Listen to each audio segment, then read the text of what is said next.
అట్లానే ఉద్యమకారులకు మీరు ఏదైతే మాట ఇచ్చారో 250 గజాల భూమి ఇస్తా అని చెప్పి ఆ మాటకు కట్టుబడి దానికి సంబంధించిన ప్రావిజన్స్ని ఖచ్చితంగా బడ్జెట్లో పెట్టాలని నేను డిమాండ్ చేస్తూ ఉన్నా.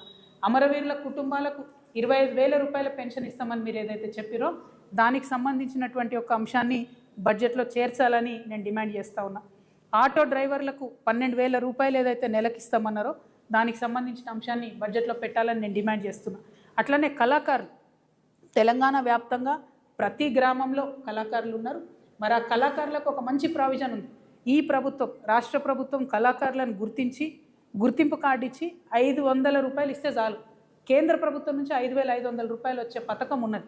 దాన్ని అడ్వాంటేజ్ తీసుకొని రాష్ట్ర ప్రభుత్వం తక్షణమే కళాకారులకు గుర్తించి దానికి సంబంధించిన ప్రావిజన్ని బడ్జెట్లో పెట్టాలని నేను డిమాండ్ చేస్తూ ఉన్నాను.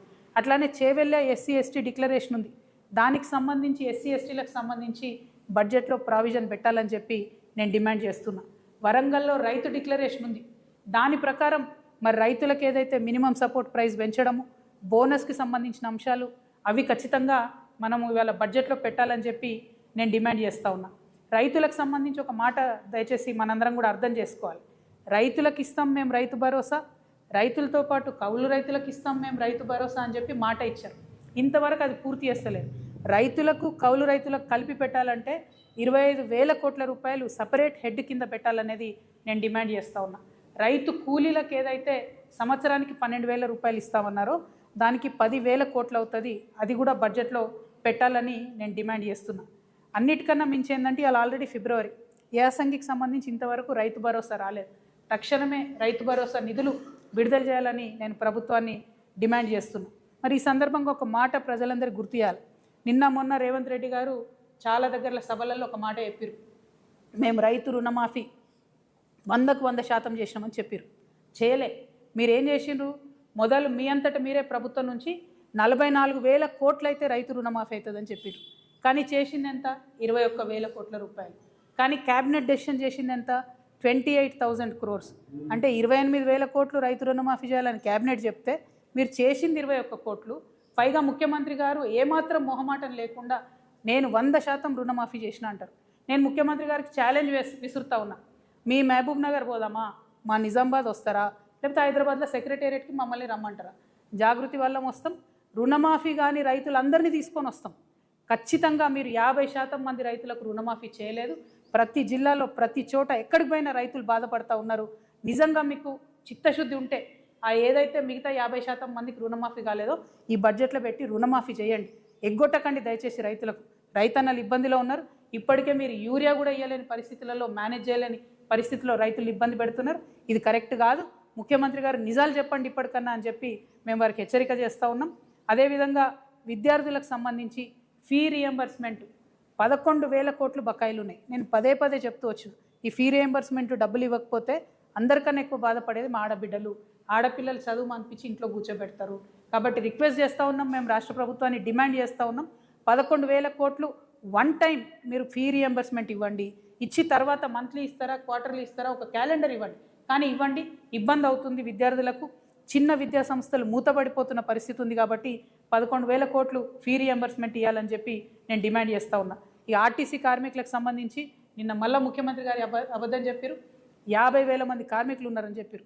దారుణం ఏంటంటే తెలంగాణ రాకముందు 52,000 మంది కార్మికులు ఆర్టీసీలో ఉంటే 10 ఏళ్ళ బీఆర్ఎస్ 2 ఏళ్ళ కాంగ్రెస్ కలిసి ఇప్పుడు అది 32,000 మందికి వచ్చింది. అంటే 20,000 మందిని ఫోర్స్ చేసి ఉద్యోగాలు మాన్పించారు ఆర్టీసీ వాళ్ళను.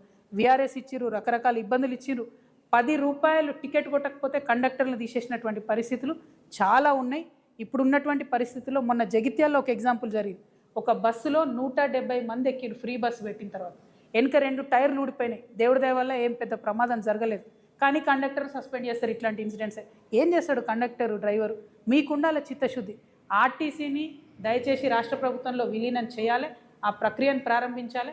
ఎట్ ద సేమ్ టైం మీరు ఏదైతే ఎలక్ట్రిక్ బస్సులు పెడతామంటున్నారో ఆలోచన మంచిదే. కానీ ఆ పెట్టే ప్రతి ఎలక్ట్రిక్ బస్సులో మా ఆర్టీసీ అన్ననే డ్రైవర్గా ఉండాలి, ప్రైవేట్ వాళ్ళు ఉండడానికి వీలు లేదు. ఆ విషయాన్ని పాటించకుండా ప్రభుత్వం ఆర్టీసీకి ద్రోహం చేస్తున్నది. కండక్టర్లను, డ్రైవర్లను, ప్రైవేట్ వాళ్ళని పెడుతున్నది. అది కరెక్ట్ కాదు. ఖచ్చితంగా ఆర్టీసీని విలీనం చేయాలి. కార్మికుల యొక్క ఉపాధిని కాపాడాలని చెప్పి నేను ముఖ్యమంత్రి గారికి డిమాండ్ చేస్తూ ఆర్టీసీ విలీన ప్రక్రియలను ఇప్పటి బడ్జెట్లో ప్రస్తావించాలని చెప్పి నేను డిమాండ్ చేస్తూ ఉన్నాను. అదేవిధంగా మహిళలకు ఏదైతే 2500 ఇస్తామన్నారో దానికి సంబంధించి ఇంతవరకు ఊసిలేదు. మా ఆడబిడ్డలకు ఏదైతే స్కూటీ ఇస్తామన్నారో దానికి సంబంధించి ఇంతవరకు ఊసిలేదు. అదేవిధంగా మన తులం బంగారం ఏదైతే ఆడబిడ్డలకు ఇస్తామన్నారో దానికి సంబంధించి ఊసిలేదు. కాబట్టి ఈ బడ్జెట్లో మా ఆడబిడ్డలకు మీరు ప్రామిస్ చేసినటువంటి 2500 స్కూటీ, తులం బంగారం వీటికి సంబంధించిన ప్రావిజన్ పెట్టాలని నేను డిమాండ్ చేస్తూ ఉన్నాను.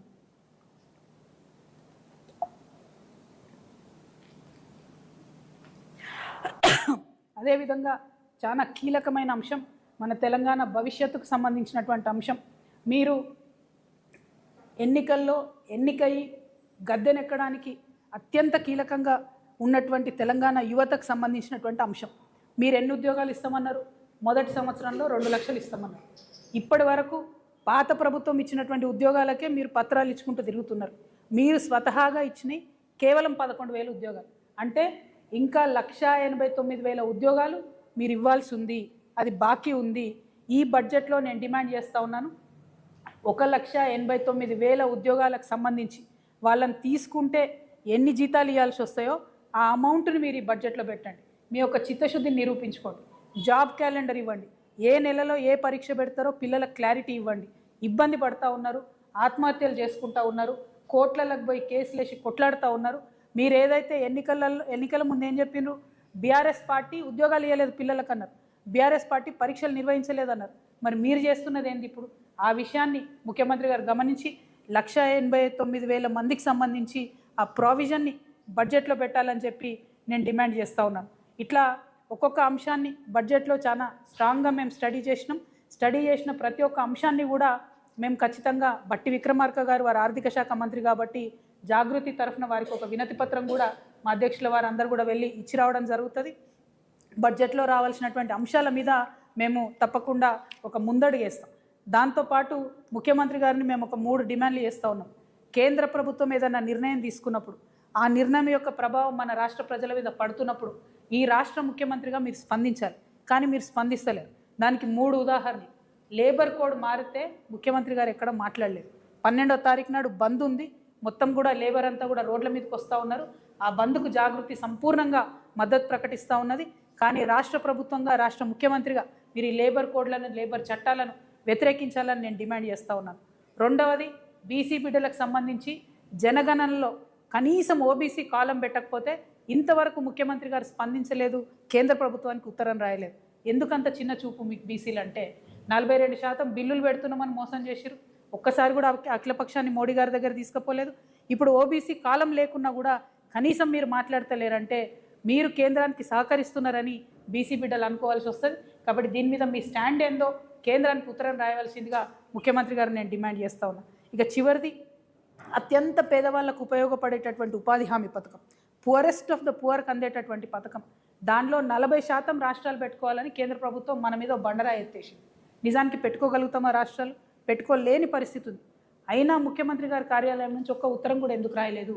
ఎన్ఆర్ఈజీఎస్ పేరు మార్పు మీద మాట్లాడుతున్నారు తప్పితే ఎన్ఆర్ఈజీఎస్ 40% రాష్ట్రం పెట్టుకోవాల్సి వస్తే ఎంత నష్టం జరుగుతుందన్న విషయం గురించి మీరు ఎందుకు మాట్లాడతలేరని ముఖ్యమంత్రి గారు నేను ప్రశ్నిస్తూ, మరి అంశాలన్నీ కూడా మేము చెప్పిన అంశాలన్నీ కూడా బడ్జెట్లో వచ్చే విధంగా, ఇదే మీకు last full budget, next budget election budget అవుతుంది కాబట్టి దీంట్లో మీరు ఇచ్చినటువంటి మాటలన్నీ కూడా నిలబెట్టుకునే విధంగా ప్రవర్తించాలని చెప్పి డిమాండ్ చేస్తూ ఉన్నాము.